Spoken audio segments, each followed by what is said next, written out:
پہلے تو اتھارٹیز کو لگا کہ اس شپ کو سوئز کینال سے نکالنا کوئی راکٹ سائنس نہیں ہے. 2-4 ٹگ بوٹس کی مدد سے سوئز کینال کی ٹریفک کو چند گھنٹوں میں ہی بحال کیا جا سکتا ہے. لیکن معاملہ تب شدت اختیار کر گیا جب 300 ٹن پولنگ پاور والی ٹگ بوٹس بھی اس شپ کو 1 انچ کیا 1 سینٹی میٹر بھی نہیں ہلا سکی. دنیا کے سب سے امپورٹنٹ شپنگ روٹ پر ٹریفک جیم ہو رکھا تھا، جس کی وجہ سے ہر گزرنے والا گھنٹہ کروڑوں ڈالر کا نقصان دے رہا تھا. راتوں رات ریسکیو ایکسپرٹس بلوائے گئے، درجنوں ایکسکیویٹرز کی مدد بھی لی گئی، لیکن اس دیو ویسل کے سامنے یہ سب کسی مذاق سے کم نہیں تھا.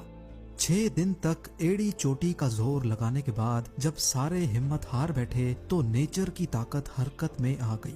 جی ہاں، دنیا کی سب سے بڑی ایور گیون شپ کو جس قدرتی طاقت نے پھنسایا تھا اسی نے اس کو نکال لیا.